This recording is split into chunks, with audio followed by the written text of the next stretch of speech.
Aaron Rodgers calls the shots in Green Bay.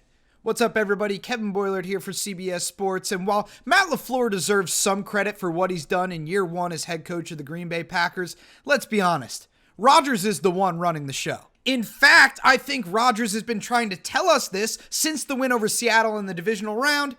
Please allow me to explain. Matt LaFleur is a former Titans and Rams offensive coordinator who took over for Mike McCarthy as head coach of the Green Bay Packers this season. With a win over the 49ers on Sunday, LaFleur can become only the sixth person in NFL history to go to the Super Bowl in his first season as a head coach. And LaFleur's 14 wins so far this season rank third most all time among first-year NFL head coaches. But the team that won those 14 games has been forged by Rodgers more so than LaFleur. Take last week's win as an example.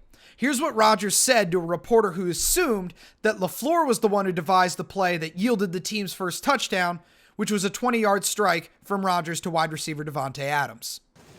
That play? Yeah, just like when he comes to you with it, just like seeing like that kind of, those wrinkles, that sort of creativity, what does it do to you as a player?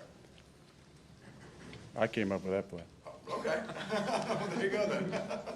It's subtle, but Rodgers makes it a point to take credit for that play.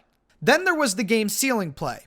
LaFleur admitted to NFL.com that Rodgers audibled out of the play he called and then hit Davante Adams for a 32-yard gain that sent the Seahawks packing. And that connection with Adams is important to note.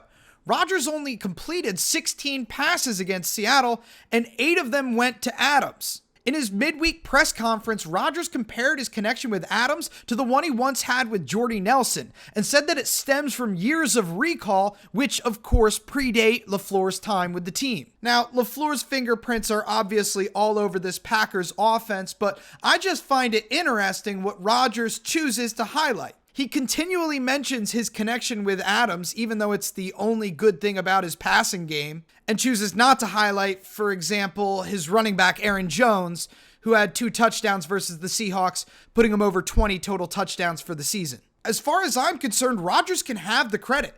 He's an incredible quarterback who's a rare breed when it comes to reading defenses and has made some of the best passes I've ever seen on a football field. That said, he also needs to take the blame when things don't go his way. And in NFC Championships, he hasn't been so good. Rodgers is 1-2 all-time in NFC Championships, with his last 2 appearances being losses.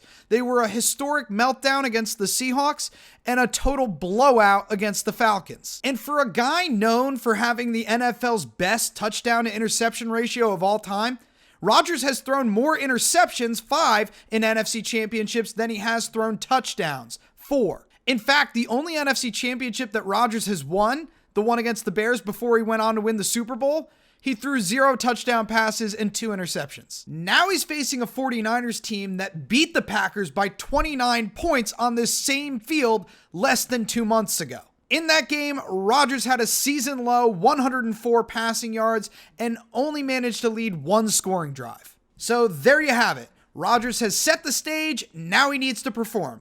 If the act is good, we'll be singing his praises, and if it isn't, well, he'll never hear the end of it. Thank you for watching this video. Remember to like and share, and also drop a comment with your thoughts on Aaron Rodgers in the NFC Championship. I'm Kevin Boylard. Make sure you're keeping it locked at CBS Sports.